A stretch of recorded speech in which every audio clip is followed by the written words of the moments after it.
Los seres vivos habitan todos los medios conocidos de nuestro planeta, desde el más frío hasta el más cálido, desde las montañas las altas hasta la fosa de las Marianas. La supervivencia de estas especies en cada uno de estos sistemas ha sido resultado de su capacidad de adaptarse a ellos. La continuidad de una especie depende de capacidad de adaptarse a los continuos cambios de su entorno. Es una carrera contra la naturaleza, pero también una carrera armamentística contra el resto de especie para poder sobrevivir. A este proceso de adaptación se le llama evolución. Hay distintos tipos de adaptación. 1.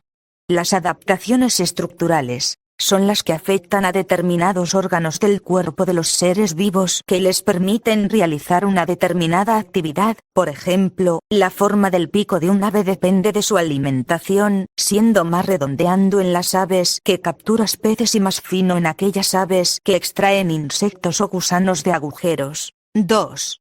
Las adaptaciones fisiológicas. Son las que afectan al funcionamiento del organismo. Por ejemplo, el metabolismo de los camellos genera muchísima grasa, la cual acumulan en sus jorobas como reserva para sobrevivir a largos periodos de tiempo sin comer. 3.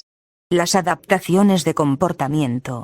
Son acciones que llevan a cabo los organismos y que les permiten obtener algún beneficio. Un ejemplo de esto son las migraciones de las aves que escapan del invierno. Las adaptaciones de los seres vivos se producen de forma muy lenta, a lo largo de millones de años. Para que la adaptación pueda ocurrir, es necesaria una evolución. Se denomina evolución biológica a cambios lentos y graduales, que ocurren en los seres vivos a lo largo de millones de años. El estudio de la evolución nos ha permitido saber que las especies que actualmente existen se originaron a partir de otras. El descubrimiento de la evolución por parte del hombre ocurrió hace relativamente poco tiempo. Antiguamente se pensaba que las especies habían mantenido su aspecto sin cambios desde su creación, pero estas ideas empezaron a tambalearse en el siglo XVIII, con la revolución científica. Durante el siglo XIX, los científicos estaban divididos en dos corrientes. Los fijístas, que defendían que los organismos no cambian, y los evolucionistas, liderados por Charles Darwin y que defendían que las especies sí cambiaban. Las teorías fijistas eran apoyados principalmente por los sectores religiosos de la población, los llamados creacionistas, que defendían que las especies habían sido creadas como eran. Pero algunos paleontólogos se dieron cuenta de que algunas especies se habían extinguido mucho antes de la aparición de otras, y se encontraron fósiles de especies marinas en montañas, y algunas de ellas no dejaron fósiles en el océano, o sea, especies marinas nativas de lugares sin agua. Estos descubrimientos no podían ser explicados por las teorías fijistas. Con estos descubrimientos se demostraban que no solo las especies, sino que toda la Tierra podía cambiar con el tiempo, surgiendo así las primeras ideas evolucionistas. Los fijistas contestaron con la teoría del catastrofismo, que decía que Dios provocaba desastres para extinguir unas especies y después crear otras, pero se encontraron con el problema de que eso no estaba escrito en la Biblia, e incluso la Iglesia criticó esa teoría. En 1809, Jean-Baptiste fue el primer científico en formular una teoría evolucionista en su libro Filosofía zoológica. Según su obra, las especies se transforman a lo largo del tiempo mediante un mecanismo llamado herencia de los caracteres adquiridos. Se basaba en tres premisas. 1. Los organismos tienen una tendencia natural hacia el perfeccionamiento, es decir, la selección de los mejores genes en la reproducción para perfeccionar su descendencia. 2. Cuando se producen cambios en el ambiente, los organismos se ven obligados a utilizar sus órganos en mayor o menor medida, lo que provoca que esos órganos se fortalezcan o atrofien. 3. Las modificaciones adquiridas por cambios en el ambiente se heredan a los descendientes. A esta teoría se le llamó larcanismo. Sin embargo, nunca pudo demostrar que los cambios en las especies fueran provocados específicamente por los cambios del entorno. Tiempo después surgió de la teoría darwinista, también conocida como teoría de la selección natural, impulsada por Charles Darwin. Esta teoría decía que los cambios en las especies se producían de forma aleatoria, pero que solo aquellos cambios que presentaran una ventaja podrían ser heredados a los descendientes. La teoría de la selección natural de Darwin se basó en las siguientes premisas. 1. La variación de los caracteres. Los individuos pueden presentar ventajas a otros, ya que algunas de esas variaciones producidas al azar proporcionan una ventaja sobre los otros miembros de la especie, por lo cual quienes tengan esas ventajas se reproducirán más y sus descendientes las heredarán. 2. Los organismos de una misma especie compiten por seguir existiendo, debido a que los recursos son limitados. 4.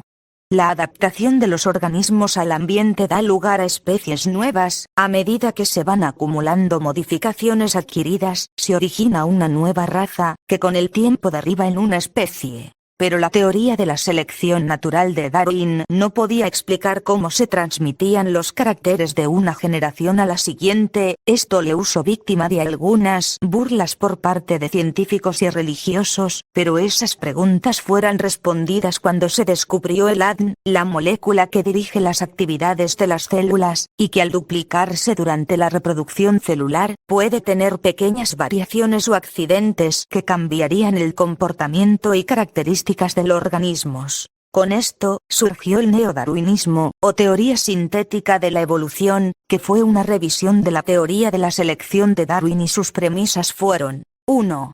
La evolución no depende del organismo individual, sino de las poblaciones de organismos. 2. Las variaciones genéticas se producen por mutaciones, recombinaciones en el ADN. 3. Los individuos mejor adaptados tienen mayores posibilidades de sobrevivir, de transmitir a su descendencia sus características. 4. Como consecuencia de este proceso, irán apareciendo cambios en la población, que gradualmente darán lugar a una nueva especie. El neodarwinismo es la teoría evolucionista predominante en la actualidad. Desafortunadamente, Darwin murió sin poder ver esta versión de su teoría y fue ridiculizado durante varios años. Hay numerosas pruebas de la evolución. Las pruebas paleontológicas son las pruebas basadas en el registro fósil. Hay varias. 1. Las especies fósiles, la mayoría son antecesoras o variantes de especies actuales, ya que todo ser vivo procede de un ser vivo anterior. 2.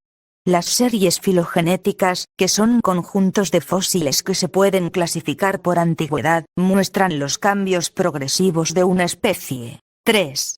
Los formas intermedias, son fósiles con características de dos grupos taxonómicos distintos. Estos nos sirven para probar que un grupo surgió de otro. Un ejemplo es el fósil de Archaeopteris, que tenía característica de reptil como cola, dientes y garras, pero también características de aves como pico. 4. La tendencia a la complejidad, ya que los fósiles más antiguos corresponden a los seres más sencillos, lo que demuestra que las especies se hacen más complejas conforme evolucionan. También hay pruebas biogeográficas. 1. Los seres vivos de regiones cercanas se parecen, y las diferencias aumentan cuanto más alejadas estén. 2.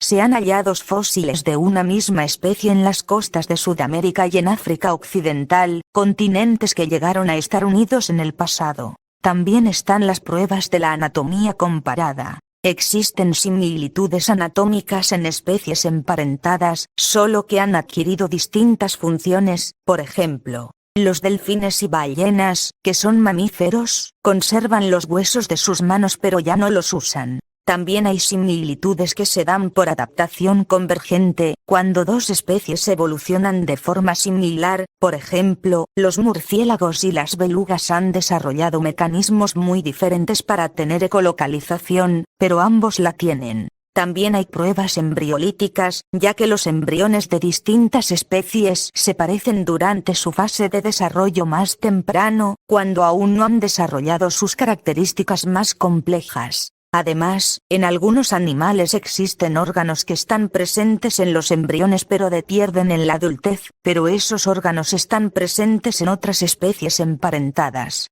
También están las pruebas bioquímicas. Todos los seres vivos estamos formados por biomoléculas similares. Existen procesos metabólicos comunes. Las estructuras celulares también son similares. Las especies comparten ADN. Y es que gran parte de nuestro ADN no es humano, nuestras especies más cercanas comparten gran parte de nuestro ADN con nosotros, el código genético de los chimpancés y el nuestro es idéntico en un 95%. Y para despedirnos, si algún día te encuentras con alguien que dice que la evolución no es real, pregúntale por qué la cantidad de personas intolerantes a la lactosa ha ido descendiendo a medida que los productos lácteos se han ido generalizando por el mundo. Con esa pregunta ya le habrás hecho un jaque mate.